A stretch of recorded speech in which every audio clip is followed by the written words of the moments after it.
ఈరోజు ఈ press meet నిజంగంటే ఇంత బాధాకరంగా పెట్టాల్సిన అవసరం పడుతుందని ఎప్పుడు కూడా మేము అనుకోలేదు. ఎందుకంటే ఈరోజు రాష్ట్రంలో ఏ స్థాయిలో మరి గాంజాయి కానీ డ్రగ్స్ కానీ చాలా ఈజీగా యువతకి అందుబాటులోకి రావడం అనేది నిజంగాంటే చాలా బాధాకరమైన విషయము, భయపడే విషయము. ఇంత పెద్ద స్థాయిలో గాంజాయి కానీ డ్రగ్స్ కానీ యువతకి అలవాటు చేయాల్సిన అవసరము ఎవరికి పడుతుంది, ఎందుకు పడుతుంది అనేది కూడా ఈరోజు పెద్ద ప్రశ్నగా మనం అందరం కూడా ఆలోచించాల్సిన అవసరం ఉంది. ఎందుకంటే ఈరోజు మరి ఏ విధంగా యువత చెడిపోతున్నారని మనం అనుకుంటున్నాం. అసలు యువతను చెడగొట్టేది ఎవరు?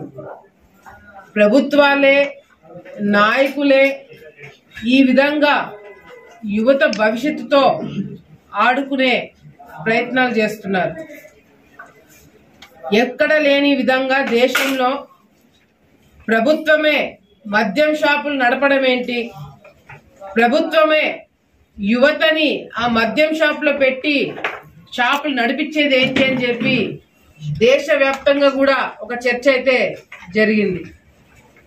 కానీ ఈరోజు బ్రెజిల్ నుంచి ఏదైతే ఒక పెద్ద కంటైనరు 50,000 కోట్ల సంబంధించిన ఒక కంటైనరు 25,000 కిలోలు డ్రగ్స్ దొరికినాయంటే మన విశాఖపట్నంలో మన రాష్ట్రంలో దొరికినాయంటే ఇది తల్లిదండ్రులు, ముఖ్యంగా తల్లిదండ్రులు, ప్రజలు ప్రతి ఒక్కరు కూడా భయపడాల్సిన విషయము.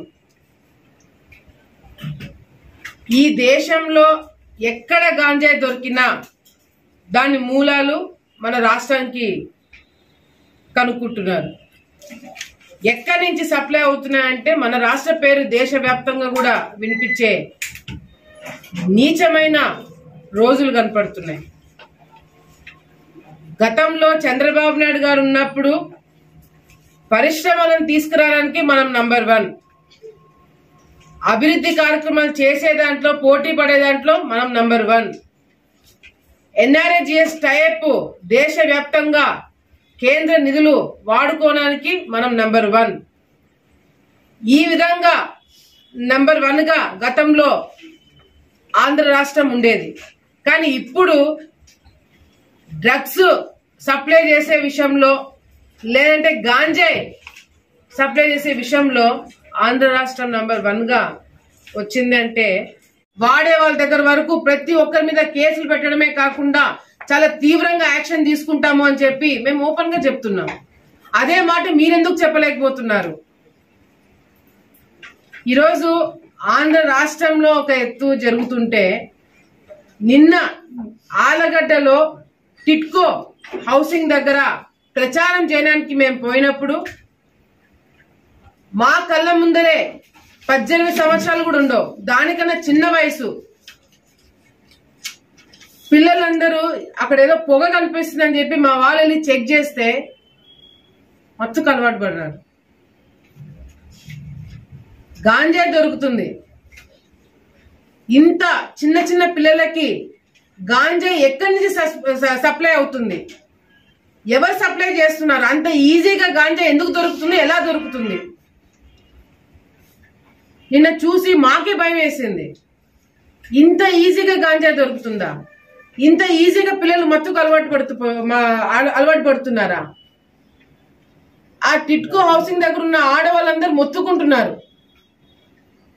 సెక్యూరిటీ లేదు, ఎవరు అంటే వాళ్ళు వచ్చిపోతున్నారు, దొంగతనాలు జరుగుతున్నాయి, పిల్లలు తాగుతున్నారు, గాంజాయి కొడుతున్నారు అనేది కంప్లైంట్లు నిన్న వచ్చినప్పుడు మా కళ్ళ ముందరే జరగడం అనేది అది నా కంటికే కనపడ్డం నా దురదృష్టం. దయచేసి పోలీస్ డిపార్ట్మెంట్ వాళ్ళకి మేము చేతులెత్తి వాళ్ళకి నమస్కరిస్తున్నాం. మీరు కౌన్సిలింగ్ కాదు, పిల్లలను పిలిపించి మీరు ఏం చేస్తున్నారంటే కౌన్సిలింగ్ ఇస్తున్నారంట. మీరు పిల్లలకి కౌన్సిలింగ్ పక్కన పెట్టండి, అసలు గాంజా ఎక్కడి నుంచి దొరుకుతుంది, ఎవడు సప్లై చేస్తున్నాడో వాడి తాట తీయండి, వాడిని పట్టుకుని 4 పీకండి, సప్లై చేసే వాళ్ళని పట్టుకోండి. మీరు పిలిపించుకొని వాళ్ళకి కౌన్సిలింగ్ ఇచ్చినా పిల్లలకి చెప్పినా కూడా వాళ్ళు వినే పొజిషన్ లో లేరు. పిల్లలందరూ కూడా మత్తులో ఉన్నారు. ఈ 25,000 కేజీల డ్రగ్స్, దాంట్లో కొకేన్ ఉంది, ఇంకా కొన్ని పేర్లు ఉన్నాయి, కొకేన్, హెరోయిన్, ఇంకా మిగతావి అవి ఏందో కూడా తెలియదు. చాలా చాలా లిస్ట్ ఇచ్చారు సిబిఐ వాళ్ళు. విశాఖపట్నంలో హెరోయిన్ ఇంకా కొన్ని డ్రగ్స్ ఏదైతే పట్టుకున్నారో దాని విలువ 50,000 కోట్లు బ్రెజిల్ నుంచి వచ్చింది. బ్రెజిల్ అనే దేశం నుంచి ఈ డ్రగ్స్ కంటైనర్ లో రావడము, ఈ కంటైనర్ ఎప్పుడైతే విశాఖపట్నం పోర్టుకు వచ్చిందో వెంటనే సిబిఐ కన్నా ముందు మన పోలీస్ డిపార్ట్మెంట్, మన రాష్ట్రంలో సంబంధించిన పోలీసులు, పోర్ట్ లో ఉన్న పోలీసులు అందరు కూడా దాన్ని చుట్టుకున్నారు. సిబిఐ వాళ్ళు దాన్ని ఓపెన్ చేయకుండా. ఇది మేం చెప్పిన మాటలు కాదు, సిబిఐ వాళ్ళ ఎఫ్ఐఆర్ లో